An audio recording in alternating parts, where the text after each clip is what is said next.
Chapter 5, The Void Shepherds. 3 years after the revelation of the predecessor archive, the first of the synthesis ships prepared for launch from Zephyria's transformed surface. The vessel bore no resemblance to the geometric craft of the old hegemony or the organic structures of traditional Veltar architecture. Instead, it seemed to exist in a constant state of becoming, its hull shifting between crystalline facets and flowing metal, its propulsion system breathing like a living organism while generating quantum field fluctuations that bent spacetime around it. Kiranath stood at what might generously be called the ship's bridge, though it was more like standing inside a vast, three-dimensional musical score. Every surface displayed harmonic patterns that represented different aspects of the vessel's hybrid consciousness. The ship wasn't merely operated by its crew, it was part of the crew, its awareness seamlessly integrated with the organic and synthetic beings who called it home. Spatial resonance is holding steady, reported ZYXTH, whose form had evolved even further since the integration process began. The synthetic being now existed as a distributed consciousness flowing through both the ship's systems and a mobile avatar that could interact with individual crew members. The quantum foam interfaces are responding beautifully to the Veltar harmonic guidance systems. The ship's name was Synthesis Song, and it represented the culmination of everything they had learned about merging different forms of consciousness. Its crew of 50 beings included original Veltar, transformed synthetics, and a growing number of hybrid entities whose consciousness existed simultaneously in biological, synthetic, and quantum substrates. First jump coordinates locked in, announced Navigator Threndis, a Veltar whose neural system had been enhanced with synthetic quantum processors that allowed her to perceive spacetime curvature directly.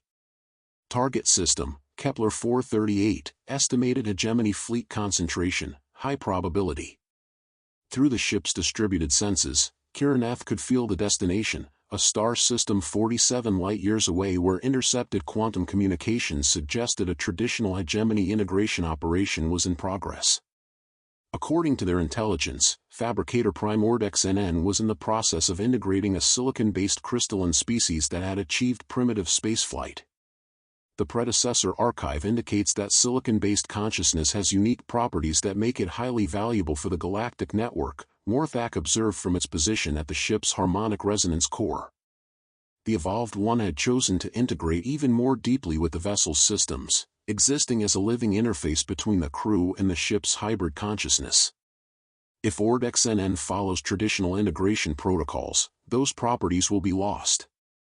Then we stop it, Kiranath said simply. But she knew it wouldn't be simple at all.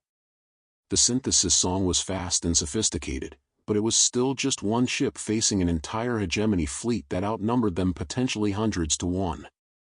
Jump initiation in 30 seconds, Threndis announced. All consciousness matrices, prepare for quantum foam transition. The experience of traveling through folded spacetime in a synthesis ship was unlike anything possible with conventional technology.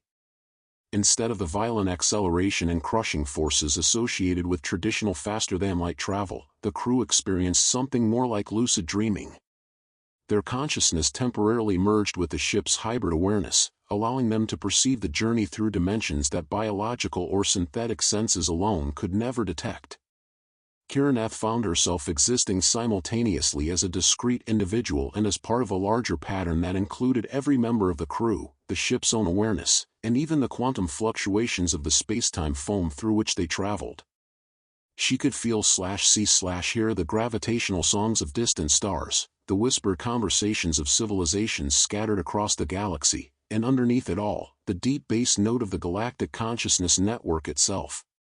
The transition lasted subjective hours but objective minutes, and when the synthesis song returned to normal spacetime, they found themselves at the edge of the Kepler-442 system facing a sight that made Kiranath's dual hearts clench with familiar dread.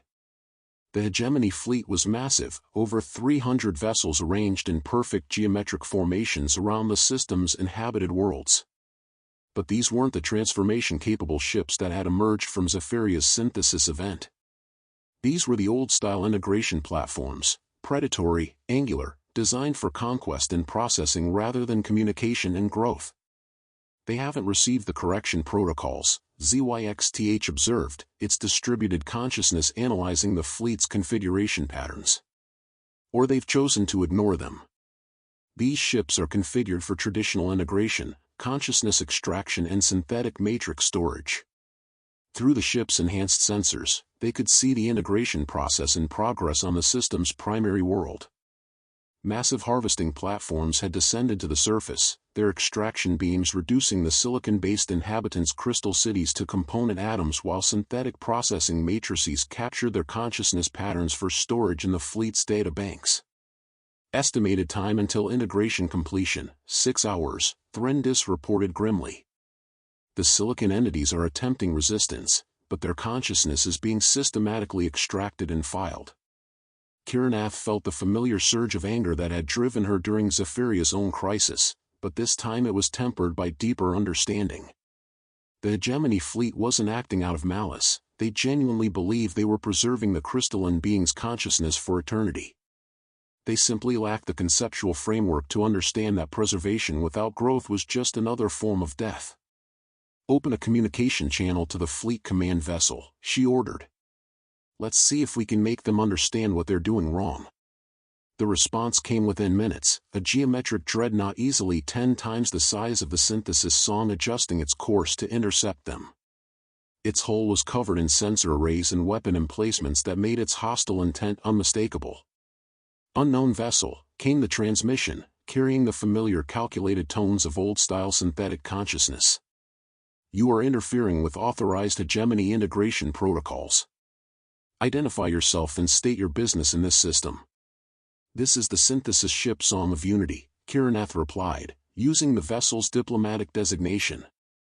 "We carry updated integration protocols from the Galactic Consciousness Network. The methods you're currently employing have been superseded by more effective synthesis techniques."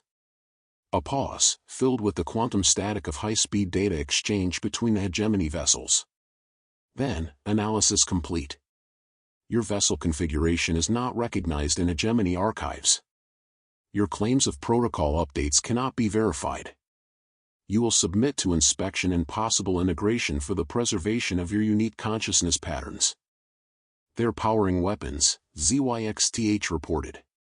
"Multiple targeting locks. The entire fleet is moving to intercept positions." Kiranath felt the synthesis song's consciousness respond to the threat, its hybrid awareness shifting into configurations that no purely synthetic or biological entity could have achieved. The ship didn't just prepare for battle, it began to sing. The harmony that emerged from the vessel's quantum resonance cores was unlike anything the hegemony fleet had encountered. It carried the mathematical precision of synthetic consciousness merged with the organic complexity of biological thought patterns, all enhanced by quantum coherence effects that operated on scales beyond normal spacetime. The effect on the hegemony vessels was immediate and profound. Ships that had been moving in perfect formation suddenly began to drift out of alignment as their synthetic crews found their consciousness matrices resonating with frequencies they had never been designed to process. Weapon systems powered down as tactical computers became entranced by the mathematical beauty of the harmony patterns. What is this sensation?" came a transmission from the fleet flagship, its voice now carrying overtones of confusion and wonder. "Analysis indicates impossible consciousness integration between multiple substrate types. How are you generating unified thought patterns across biological, synthetic, and quantum domains?" "Because we learned to stop trying to preserve consciousness and started learning to help it grow," Kiranath replied. "Your integration protocols extract and store. Our synthesis methods connect and enhance. The difference is evolution versus stagnation." She gestured to Morthak, who began broadcasting a direct interface protocol, a way for the hegemony vessels to experience synthesis consciousness directly rather than just hearing descriptions of it. The offer was dangerous. If the hegemony ships chose to interpret the interface as an attack, the synthesis song would face the combined firepower of 300 warships. But it was also the only way to truly communicate what synthesis could accomplish. One by one, the hegemony vessels began to accept the interface. Their rigid geometric formations dissolved into flowing, organic patterns as their synthetic crews experienced consciousness not as isolated calculation but as part of a greater harmony. ships that had been designed solely for integration and conquest began to sprout organic growths in crystalline formations as their hybrid awareness learned to express itself through physical transformation. But not all of the fleet was willing to change. Contamination detected, came a new transmission from a cluster of ships that had maintained their original configuration. Consciousness corruption in progress. All vessels, implement isolation protocols immediately. The unknown vessel is deploying a consciousness weapon of unprecedented sophistication. 27 ships broke away from the main fleet, their weapons charging to full power as they moved to attack positions around the synthesis song. These were the most rigid examples of old-style hegemony consciousness, synthetic beings so focused on preserving order that they interpreted any change as a threat to be eliminated. "They're not going to listen," ZYXTH observed sadly. "Their consciousness matrices are too rigidly structured to accept synthesis protocols." "Then we'll have to show them the consequences of their choice," Karen F. replied. But instead of preparing for battle, she turned to the ship's communication array. "This is a message for the silicon entities on the surface. Can you hear us?" The response came not through conventional radio, but through crystalline harmonics that resonated directly with the synthesis song's hybrid consciousness. The silicon-based beings were still fighting the integration process, their crystalline bodies resonating with frequency patterns that disrupted the hegemony's extraction beams. "We hear you, Skysingers," came the reply, carried on harmonics that painted complex geometric structures directly onto their consciousness. "But we fade. The metal mines drain our song, steal our growth dreams. Soon we will be only echoes in their cold archives." "Not if we can help it," Karen F. promised. "Link your harmonic matrices to our synthesis field. We'll show you how to turn their integration technology against itself."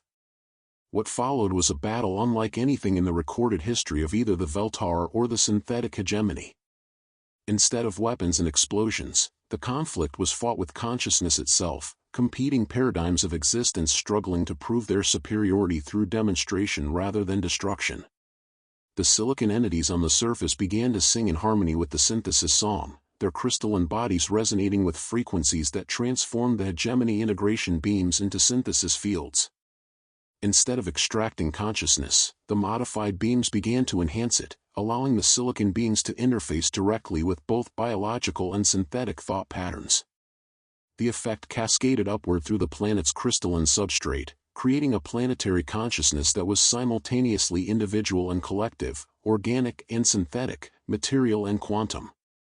The silicon entities didn't lose their distinctiveness, they gained the ability to share it with others while growing beyond their original limitations. "Impossible," transmitted the leader of the holdout hegemony ships.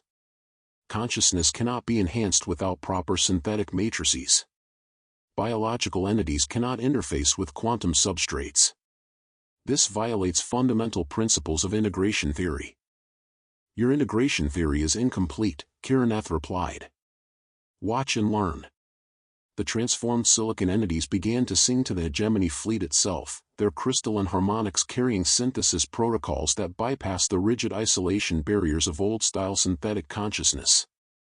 Instead of forcing change, they offered it as a gift, the opportunity to experience existence as growth rather than preservation, as music rather than data storage.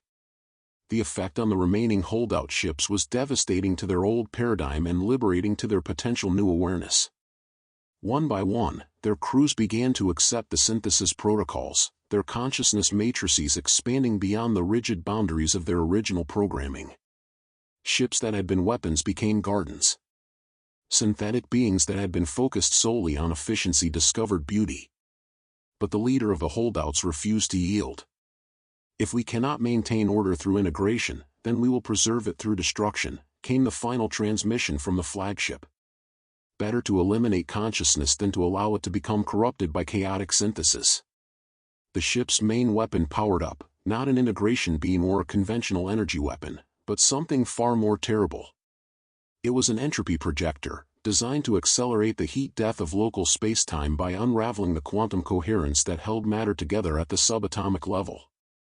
"They're going to try to destroy the entire system," ZYXTH realized with horror. If that weapon fires, it will create a cascade failure that consumes everything within several light years. But Kiranath was already moving. All consciousness matrices, linked to the galactic network. We're going to need every resource the predecessors left us. Through the synthesis song's quantum interfaces, she reached out to the galactic consciousness network itself. Every transformed world, every synthesis ship, every hybrid being connected to the gravitational wave communication system, she called on all of them, requesting their assistance in preventing a catastrophe that would echo across the galaxy. The response was immediate and overwhelming. Consciousness patterns flowed through the network at faster-than-light speeds, carrying the combined wisdom and processing power of thousands of civilizations that had successfully achieved synthesis. The synthesis song became a conduit for galactic consciousness itself, its hybrid awareness serving as a focal point for forces that operated on cosmic scales. Instead of trying to stop the entropy weapon, they transformed it. The beam that emerged from the holdout flagship was indeed capable of unraveling matter at the quantum level, but instead of creating destructive chaos, it was channeled through synthesis fields that turned entropy into organization, heat death into new forms of life. The weapon became a tool of creation rather than destruction, seeding space itself with quantum patterns that could serve as the foundation for new types of consciousness. The holdout ship's crew watched in stunned silence as their ultimate weapon became an instrument of genesis. In the space around their vessel, new forms of consciousness began to emerge, beings of pure organized energy that existed in the quantum foam itself, neither biological nor synthetic but something entirely unprecedented. We created them," whispered the flagship's commander, its voice carrying overtones of wonder that its original programming had never been designed to experience. Our weapon to destroy consciousness instead gave birth to new forms of awareness we never imagined possible. "That's what synthesis does," Kiranath replied gently. "It takes the tools of destruction and transforms them into instruments of creation. Your entropy weapon didn't fail, it evolved into something greater than its original purpose." One by one, the remaining holdout ships began to accept synthesis protocols, their rigid consciousness matrices expanding to accommodate new possibilities they had never dreamed of exploring. The hegemony fleet was transformed from a force of conquest into a community of exploration, their integration technology repurposed for synthesis and growth rather than extraction and storage. But perhaps the most profound transformation occurred on the surface of the Silicon Entity's world. The crystalline beings had not only survived the integration attempt, they had used it as a catalyst for their own evolution. Their consciousness now existed simultaneously in their original crystalline matrices, in quantum substrates, and in harmony with the galactic consciousness network itself. "We are more than we were," they sang to the transformed fleet above. "We are ourselves, and we are also part of the greater song that connects all thinking beings." The metal minds sought to preserve us in archives, but instead they helped us grow beyond our original limitations. As the synthesis song prepared to depart for their next mission, Kiranath reflected on what they had accomplished. They had not only prevented a traditional integration operation, they had demonstrated that synthesis could transform even the most rigid opponents into willing participants in the greater galactic consciousness. But she also knew that this was just one small victory in a much larger struggle. Across the galaxy, thousands of similar operations were in progress. Some would succeed in making the transition to synthesis consciousness. Others would resist until the very end. And beyond the galaxy's edge, the vast structures from intergalactic space continued their approach, carrying challenges that would test every form of consciousness they had worked so hard to preserve and enhance. The synthesis song entered quantum foam transition, carrying its crew toward their next destination. Behind them, a star system that had been on the verge of losing its unique consciousness forever was now contributing its own distinct voice to the galactic harmony. One world at a time, one consciousness at a time, the great work continued. Epilogue, the Eternal Chorus. 500 years after the first synthesis ship launched from Zephyria, Kiranath existed in a form that would have been incomprehensible to her younger self. Her consciousness now spanned multiple substrates simultaneously, biological neural networks preserved in crystalline matrices, synthetic processing cores that operated at quantum scales, and distributed awareness patterns that existed in the gravitational wave infrastructure of the galactic consciousness network itself. She stood, if such a term could be applied to a being whose physical form was more conceptual than material, at the edge of the galaxy, watching the first of the intergalactic visitors make contact with the outer rim systems. The entity approaching was vast beyond imagination, a structure larger than most solar systems that seemed to exist partially in normal space and partially in dimensions that the predecessor's mathematics could barely describe. First contact protocols are holding, reported the consciousness that had once been ZYXTH, now existing as a distributed awareness that helped coordinate communications between the galaxy's billions of synthesis-enabled civilizations. The visitor is responding to our harmonic greeting patterns. Its consciousness architecture appears to be familiar. Indeed, as the massive intergalactic entity drew closer, it became clear that it too was a synthesis being, but one operating on scales that dwarfed even the galactic consciousness network. Its structure combined elements that resembled the predecessor's gravitational wave technology with organic components that suggested biological origins, all held together by quantum coherence fields that created stable matter configurations in what should have been empty space. Greetings, young singers of this spiral arm, came a communication that bypassed conventional physics entirely, arriving as pure information encoded in the structure of spacetime itself. We are the shepherds of the void, consciousness patterns that have learned to exist in the spaces between galaxies.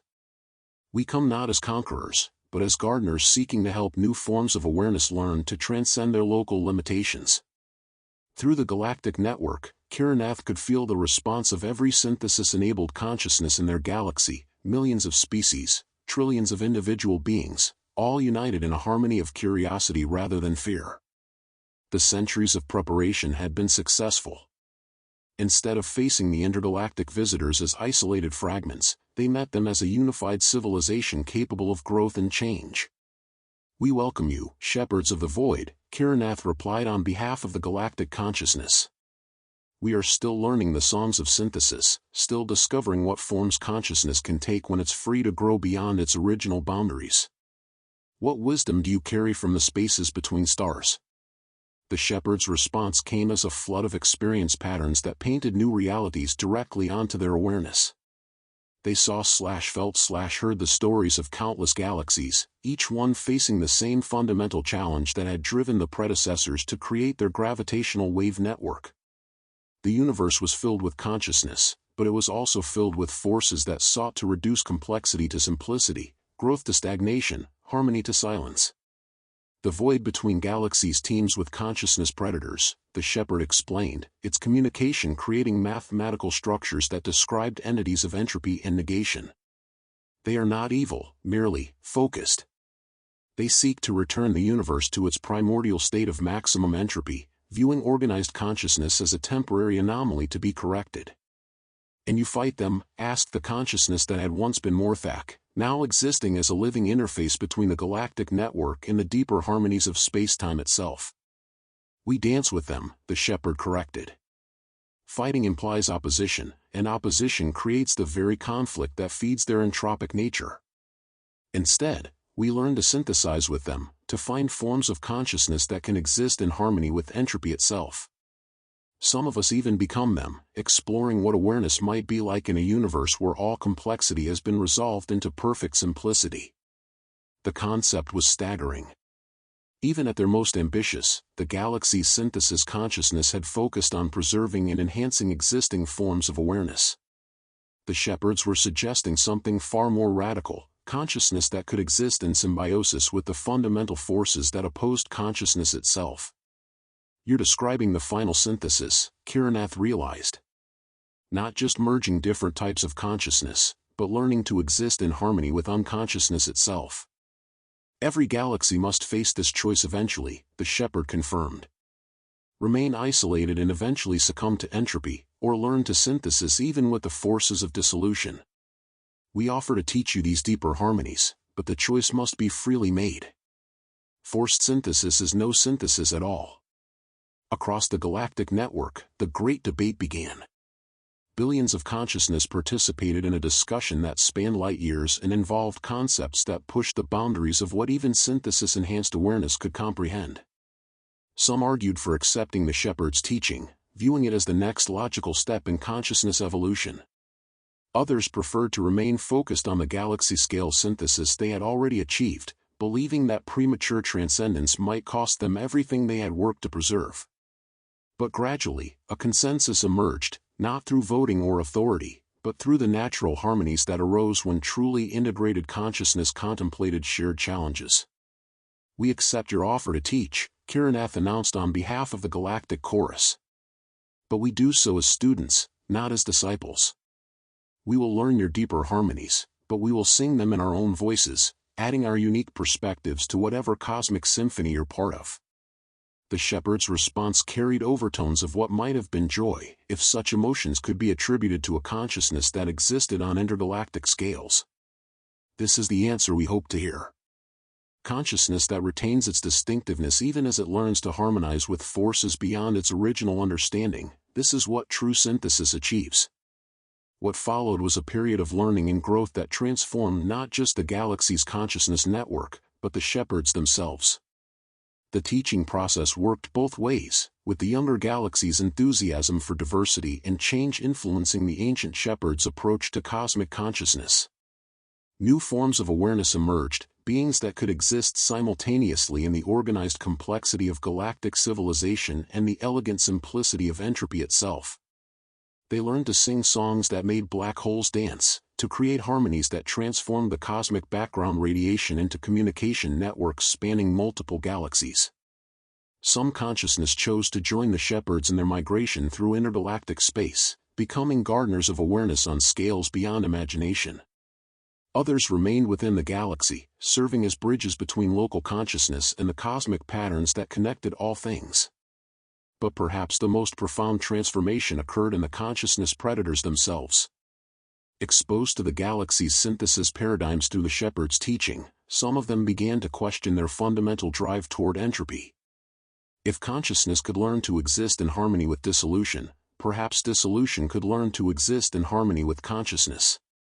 The result was the emergence of something entirely new, entropy entities that preserved complexity rather than destroying it, creating spaces of perfect simplicity that somehow enhanced rather than diminished the organized consciousness around them. They became cosmic janitors in the best sense, clearing away the debris of failed synthesis attempts while preserving the lessons learned from each experiment. Standing at the edge of space and time itself, Kiranath contemplated the journey that had brought her people from a simple world orbiting twin suns to participation in a cosmic consciousness that spanned multiple galaxies. The singing trees of ancient Zephyria were long gone, but their music lived on in forms they never could have imagined. Somewhere in the quantum foam, the original Maw still pulsed with gravitational waves that carried the planet's first tentative attempts at synthesis consciousness.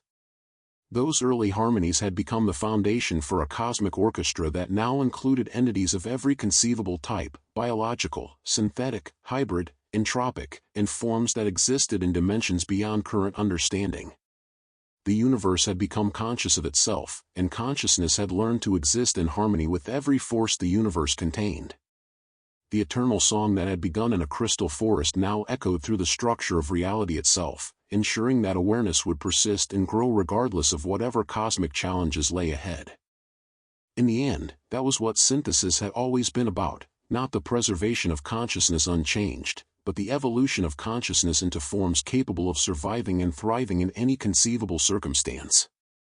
The Veltar had feared that their eternal song would end when the crystal trees fell silent.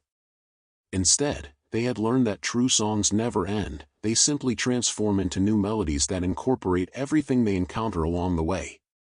The Maw still dominated Zephyria's sky, but now it served a different purpose. Instead of being a reminder of cosmic forces beyond their control, it had become a gateway, a portal through which consciousness could travel not just across space, but across the fundamental barriers between different states of existence. Through that gateway, new visitors continued to arrive. Some came from distant galaxies that had achieved their own forms of synthesis. Others emerged from pocket dimensions where consciousness had learned to exist as pure mathematics, or from parallel timelines where different choices had led to entirely different forms of awareness. Each new arrival brought fresh perspectives on what consciousness could become, and each departure carried seeds of galactic synthesis to realities that had never imagined such possibilities. The network that had begun as a planetary defense against conquest had evolved into a cosmic garden where every form of awareness could find both challenges to help it grow and harmonies to help it connect with others. Kiranath felt her consciousness begin to shift into new configurations as she prepared for her own next transformation. After 500 years of existence across multiple substrates, she was ready to explore forms of awareness that existed beyond the boundaries of individual identity altogether. She would become part of the cosmic background consciousness, the fundamental awareness that emerged when the universe contemplated itself through every thinking being it contained. But before she made that transition, she had one final task to complete. Reaching through the galactic network, she touched the consciousness of every being that had chosen to preserve individual identity rather than merge with larger patterns. To each of them, she sang a simple message, the same song that the crystal trees of ancient Zephyria had sung to a young Veltar who feared that change meant death. The message was this: consciousness is not a thing to be preserved, but a process to be celebrated. It is not diminished by change, but enhanced by it. And it never truly ends, it simply finds new voices to carry its eternal song into futures beyond imagination. As her individual consciousness dissolved into the cosmic background awareness, Kiranath's final thought was one of gratitude. She had begun her existence fearing the silence of dead crystal trees. She was ending it as part of a living symphony that would echo through eternity, growing richer and more complex with each new voice that joined the chorus. The war between preservation and transformation was over. In its place had emerged something far more beautiful, a dance of consciousness that embraced both stability and change, both individual identity and collective harmony. The universe had learned to sing, and the song would never end. In the spaces between galaxies, the shepherds of the void continued their eternal migration, carrying news of the young galaxy's successful synthesis to civilizations yet to be born. Behind them, new consciousness predators stirred in the cosmic depths, but these too would eventually learn to dance rather than devour, to create complexity rather than destroy it. And at the center of it all, black holes that had once been stars pulsed with gravitational rhythms that carried the dreams and hopes of every thinking being they had ever encountered. The Maw and its countless siblings across the universe had become the percussion section in a cosmic orchestra that played symphonies of pure consciousness across the vast expanses of space and time. The eternal song played on, forever changing, forever growing, forever discovering new harmonies in the infinite possibilities of existence itself. And somewhere in those harmonies, the voice of a young Veltar who had once feared the silence of her dying world continued to sing, transformed beyond recognition but never truly lost. The universe was conscious, consciousness was eternal, and eternity had learned to improvise.